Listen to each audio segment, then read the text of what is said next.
Welcome to Mr. Hutchings History, where the past comes alive. Let's dive into today's story. Okay, so ready to take a deep dive into the Tehran Conference of 1943. Absolutely. It's one of those moments, right, that really shaped the world as we know it. Yeah. A meeting where, you had alliances being forged, tensions were definitely simmering, Yeah. and the seeds of a new kind of conflict, they were being sown. And it's interesting, it took place in November of 1943. Right in the thick of it. Right in the thick of World War II. The outcome still very much uncertain. Totally. The Allies, they were starting to gain ground, but the war was far from over. And it's like, can you imagine? Yeah. Stalin, Roosevelt, and Churchill meeting face to face. For the first time. For the first time. Yeah. The weight of the world literally resting on their shoulders. No pressure. No pressure, right. But I think it's important to unpack the dynamics at play here. Oh, absolutely. Because each leader came to Tehran with his own set of priorities, right? Totally. Take Stalin, for example. Okay. After the brutal fighting on the Eastern Front, Yep. he was laser-focused on securing the Soviet Union's future. Understandably so. He wanted a weakened Germany, right? Unable to pose any further threat. Right. And what he called a buffer zone in Eastern Europe. Essentially, he wanted like a protective barrier of friendly nations, right, between the Soviet Union and Western Europe. Exactly. And honestly, can you blame him? Right. Imagine being invaded through Poland twice in a generation. Yeah. You would be a little security obsessed too, right? Absolutely. Right. Now, on the other side of the table, you have Roosevelt, the consummate diplomat. Right. He believed in the power of negotiation, right, and international cooperation. Yep.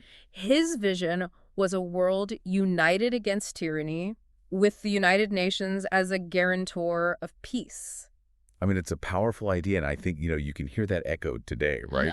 That the UN can be this forum for resolving disputes Right. diplomatically and preventing another catastrophic war. Yeah. But then there's Churchill, right? The pragmatist in the room. Pragmatist, yeah. Caught between these two powerful personalities, right? 100%. He understood the need to defeat Hitler. Yeah.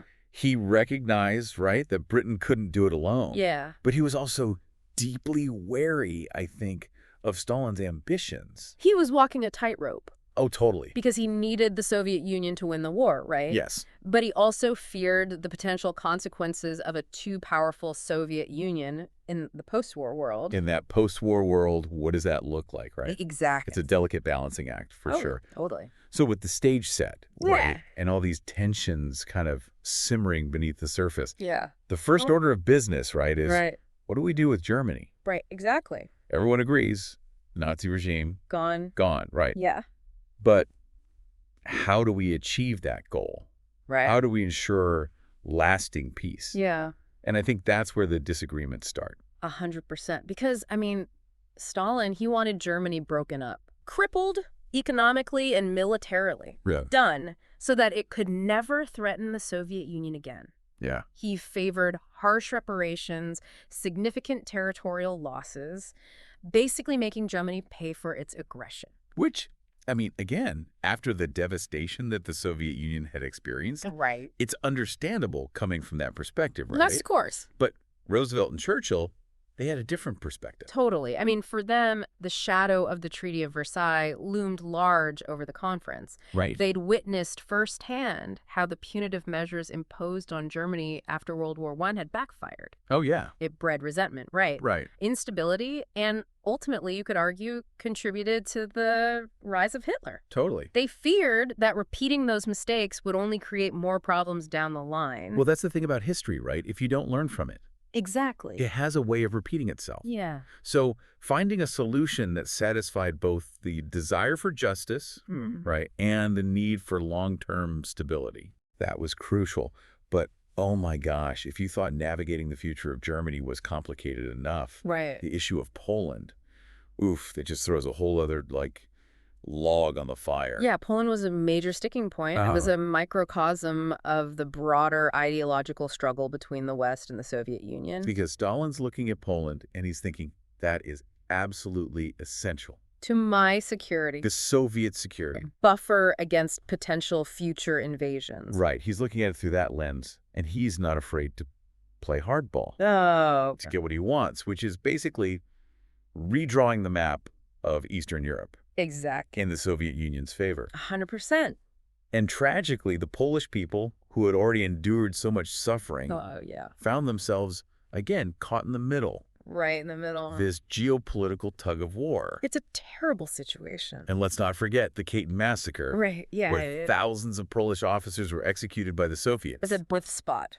It is a dark spot, and it highlighted the brutal reality of Stalin's regime. It was a terrible harbinger of things to come. And the fact that, the Allies were reluctant, I think, to really confront Stalin about it directly, Yeah. that in and of itself sets a dangerous precedent. It does. It's almost like everyone in the room kind of knew it was wrong. Right. But the need to maintain that alliance against Hitler overshadowed everything else. It did. Speaking of overshadowing, we have this Atlantic Charter with its lofty ideals of self-determination and democratic freedoms. Right. Didn't that apply to Poland too? In theory, yes. Right. Signed in 1941, the Atlantic Charter outlined a vision for a post-war world where nations could determine their own destinies free from fear and coercion. Sounds great on paper. Right. It does. But in reality. The reality was that the agreements made at Tehran, particularly regarding Poland's fate, Yeah. directly contradicted those very principles, which of course paves the way for decades of Soviet dominance in Eastern Europe. So while the world is celebrating this united front against Nazi Germany, Right. behind the scenes, Yeah. the cracks were already starting to show. Oh, yeah. The compromises made, Yeah. the concessions granted. 100%. It was setting the stage for a new kind of conflict. One where the battle lines weren't drawn on a map, but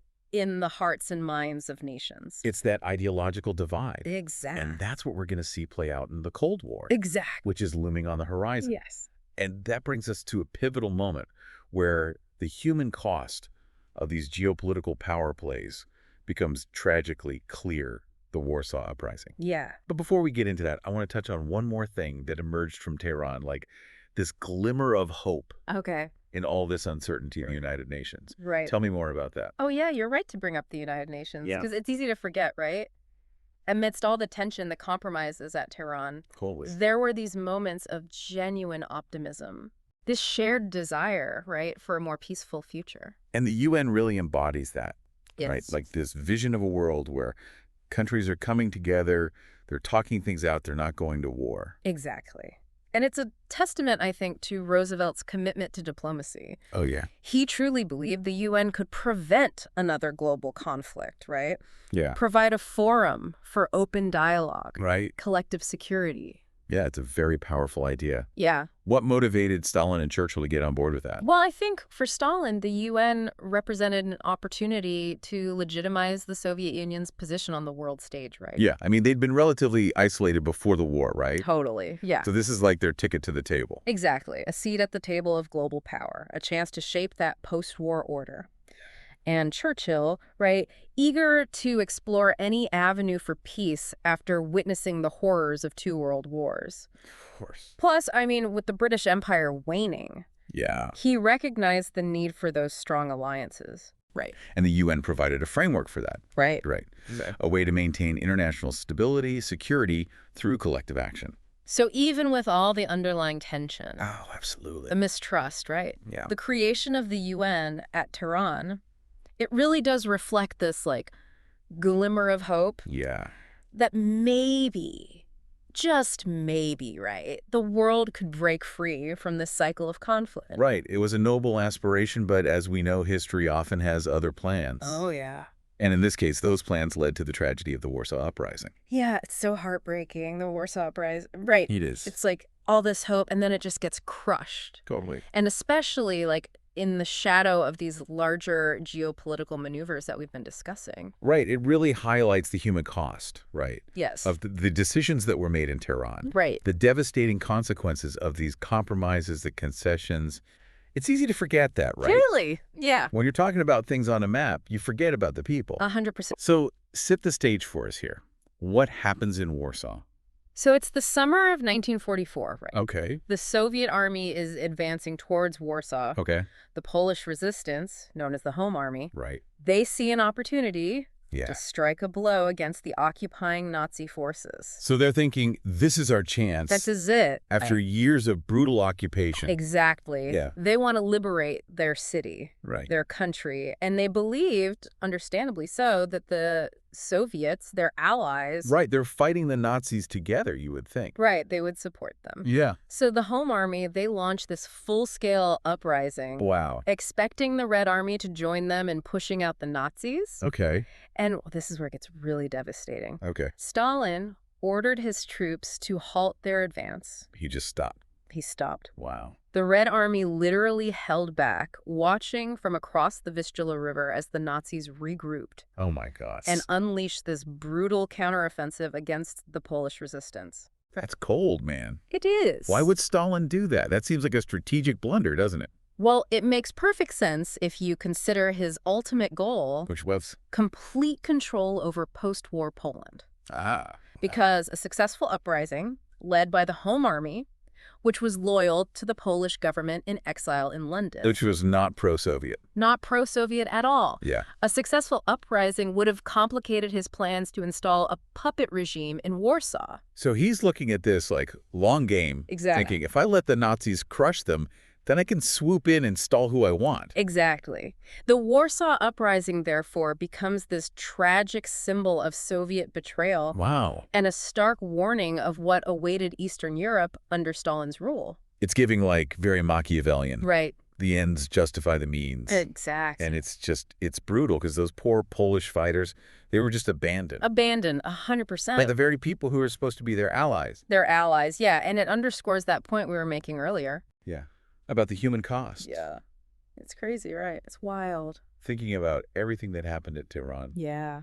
It was more than just a wartime summit, you know? Oh, absolutely. It was like this pivotal moment where the seeds of a new global order were being sown. Yeah. Even as the world was still dealing with the horrors of the old. It's that juxtaposition, that tension, right? Totally. Between collaboration and competition, Yeah. idealism and realpolitik. Right. That makes Tehran so fascinating. It really does, because it forces you to confront those, like, uncomfortable questions. Yeah. About the nature of power, the limits of diplomacy. Totally. And, like, the often heavy price of peace. It makes you think about all the what-ifs of history. What ifs? Yeah. What if the Allies had stood up to Stalin more firmly?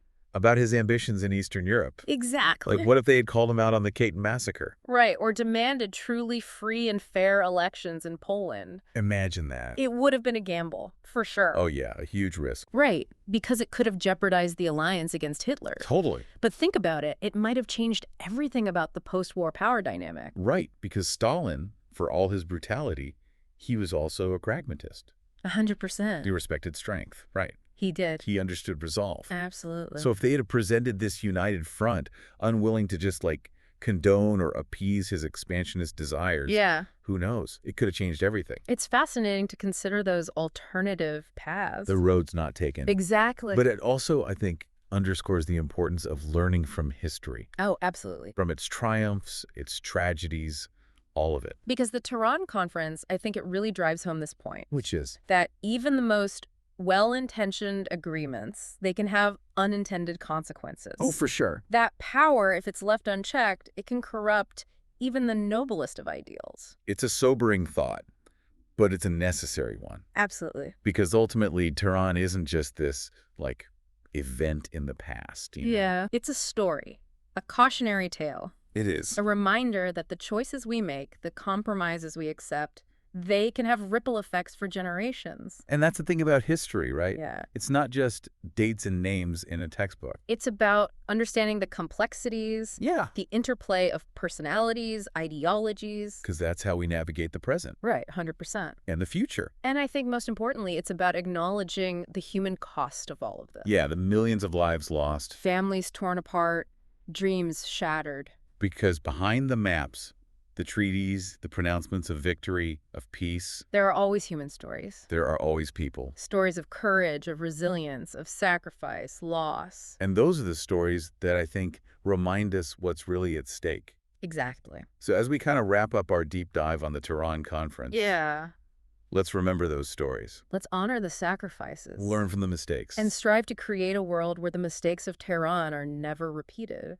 A world where diplomacy, cooperation, this idea of mutual respect, understanding, that prevails over conflict and division. That's the legacy of Tehran, the challenge it throws down to each generation. Which is To learn from the past, to fight for a better future. I love that. And on that note, we are going to wrap up this deep dive into the Tehran Conference, but keep the conversation going, right? Absolutely. Keep exploring. Keep questioning. Keep learning. Keep seeking out those hidden connections, those untold stories. Because that's how we make history meaningful. That's how we ensure that its lessons are never forgotten. And that's a wrap on this deep dive. Thanks for listening to Mr. Hutchings History.